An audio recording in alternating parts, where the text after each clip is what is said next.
Good evening, guys. It is Monday, April 14th, 2025. This is Bathrobe Business. I'm Georgi Oganov. I got my decaf coffee and I've got the news. So, I haven't posted a video in about 2 weeks. There's a number of reasons that it is mostly personal. It was just simply because I've been traveling a lot. I had two back to back major weekends. I was in Vegas for my bachelor party. I came back, had a ton of work piled up, had to do that. And then I had another trip to a friend's wedding in Florida just this last weekend. So that was the primary motivator.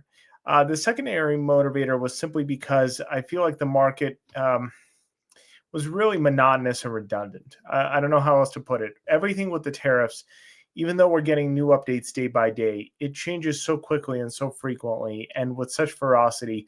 It feels like I'm just reporting misinformation half the time because I don't feel like I'm giving you guys accurate data because by the time I already make the video and you guys see it, it's already old news. So that was the other reason I haven't really been motivated to make videos in the last couple of weeks.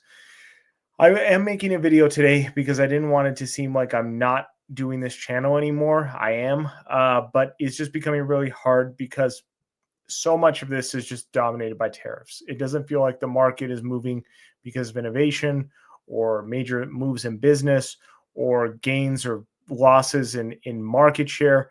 Everything seems to be entirely about tariffs. And there's only so many times you can talk about it. Having said that, I'm going to mention a few of the stories on tariffs today, simply because, like I said, they dominate the market, but I'm still going to give you kind of my take and what I think on it. Before we jump into it, a couple things I did want to cover. Sorry, neck is tight. Couple things I did want to cover. So, with all this tumultuous market movement, gold has seen a major rally. So gold is currently above 3,200. It is at 32.44. This is going to continue one way or another.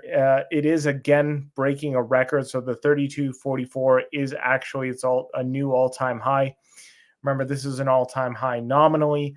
This is also an all-time high based off of inflation numbers as well. So a lot of people reference the 1970s and 80s as an all-time high for gold, and they'll say, "Oh, adjusted for inflation, we're not there yet." We are.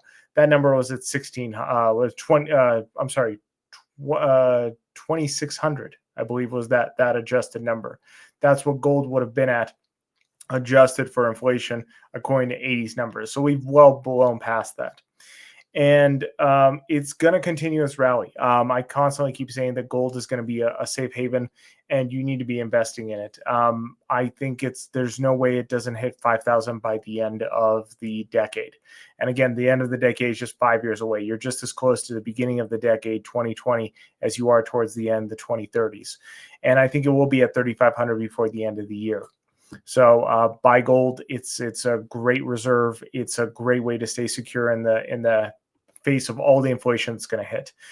Even if you believe in Trump's policy 100%, inflation is going to happen regardless because as we see with the federal budget, there's no real cuts in spending. And in this country, we spend by borrowing money. We just print it. We don't actually, raise it through tax and capital. We just print it, and that is what causes inflation. So this number is going to go up. Couple more things I want to share in regards to greater market implications. A few pieces of good information from the Federal Bureau of Labor. So the PPI, Producer Price Index, decreased by 0.4 in March. So the manufacturing cost essentially decreased by 0.4% and has set that number down to 2.7 for the 12-month. That's really good. That's not bad at all because the Producer Price Index is how much it costs producers to manufacture raw goods. The fact that that number has come down is actually very good because if we are in an environment where we're going to be much more protectionist, in an environment where a lot more things are going to be manufactured domestically, that's a good number to see reduced because that means we'll be able to produce them cheaper than we previously did. This kind of trend is a good thing to see. In addition, CPI in March also fell 0.1%. And a lot of this is being motivated also by gas prices. That this article does undercut that. Gas is down to about $60 per barrel. And the good news is real hourly wages actually increased. So it's actually a really rare scenario where we're seeing an increase in labor. I'm sorry, not in labor costs, but in employee pay, but not seeing that reflected in inflation numbers. So that's actually really good. Those are kind of the analytical parts. So I'm going to jump into the two stories I think are interesting. So the two stories I think are interesting in regards to tariffs. The first is this one from NVIDIA. So NVIDIA to mass produce AI supercomputers in Texas as part of a $500 billion U.S. push. So why this is interesting. The article talks about how NVIDIA plans to manufacture its Blackwell AI chips in Phoenix, Arizona at the TSMC manufacturing facility that they built here just in the last couple of years. So to truly understand this story, I'm going to dive back into it. I want to share this story from CNBC about Apple. So Apple regains $3 trillion in market share after Trump exempts them from tariffs on iPhones. So as part of this article, because these tariffs change on a daily basis, Trump has exempted iPhones, computers, and computer chips.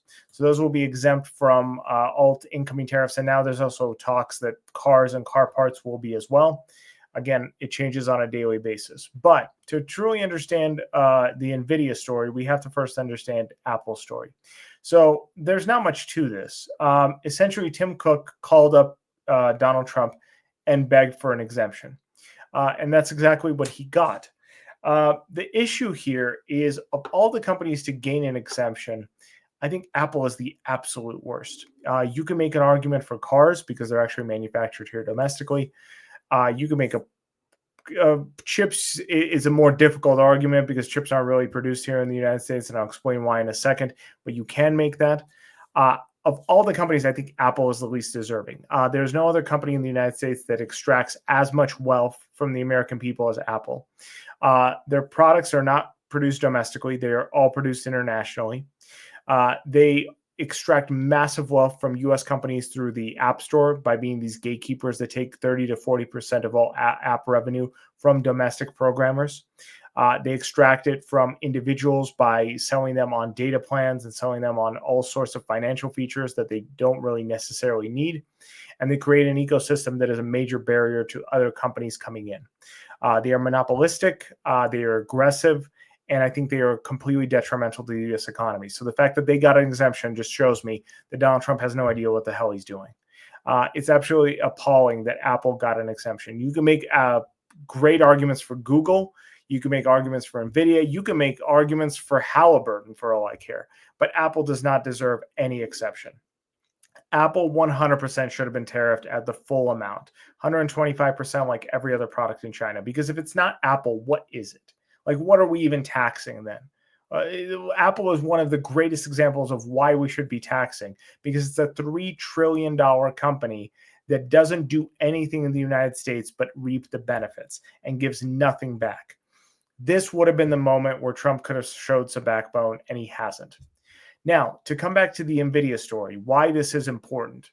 So with NVIDIA, the main reason NVIDIA is doing this is because they are trying to gain the same level of persuasion against Donald Trump that Apple has. So they want to be exempt from a lot of these tariffs because in reality, there's not really going to be any Blackstone AI chips produced here in the United States. That's going to be exclusively in Taiwan. And that reason is multiple. The first is TSMC from day one, when they were building this facility, said that they were not going to be building high-end chips in this Arizona facility. It was going to be low-end chips, stuff that we've always been able to do, stuff that Intel has done, stuff that TSMC just doesn't have room for in their facilities because there's better ways of making profit for them. So this plant was not built to create high-end AI chips. It's not going to happen. Secondly, to retrofit it, it would take a massive amount of money. And thirdly, to do that would take away Taiwan's security and advantage for producing stuff abroad rather than doing it domestically. It's one of their greatest, rooks in their back pocket, in the fact that they prevent China from invading because America relies on their chips. So this isn't going to happen. At least, even if it was, which the story clearly says, this isn't starting currently. They're currently in plans to develop AI Blackstone chips somewhere in the facility. So it's not even announced that they're going to do this. This is just something they're trying to use to move market forces to gain Trump's eye so that they can be exempt from tariffs, just like Apple is as well. Because now, currently, they are technically exempt because, like I said earlier, chips are exempt from these tariffs. But the problem is Trump changes his mind 6 times an hour. So they know that even though they have an exemption now, that could easily go out the window tomorrow. So there's going to be a lot of these stories where a lot of these companies are just trying to win favor. It really is just kind of kneeling at the seat of power to try to get some sort of advantage that other companies don't. But so far, the direction of the Trump administration and the economy has been somewhat abysmal. I am in the market right now because I am literally just doing pump and dumps. I bought at what was really an all-time low. Just what was it, last Thursday or the Thursday? No, I believe it was last Thursday. Yeah, when the market was bottoming out, when the tariffs were in full swing, I bought at market low. And then Trump announced that he was putting a 90-day pause, and it jumped back up. And I made a pretty penny. I'm still in those stocks because I think there's still a little bit more room to run. I'm actually going to sell my Apple probably tomorrow now that this announcement has taken effect and that it's being reflected in the market. But overall, I'm just playing the market just as a pump and dump so that when it's low, I'm buying it. When it's high, it's going up. But there's no real strategy here. And the fact that gold keeps increasing on a daily basis and energy keeps falling is a great glimmer into the fact that this is currently an abysmal economy. Despite some of the labor stats I shared with you, so far it's not going great. So that's pretty much it. Yeah, I didn't mean to be gloomy today. I just feel like I kind of said at the beginning of the video, I'm not reporting anything that is of value because every day it's just changing so quickly. So I do plan to be back here tomorrow. I hope you guys do have a productive Tuesday, and I'll see you guys tomorrow evening. Bye.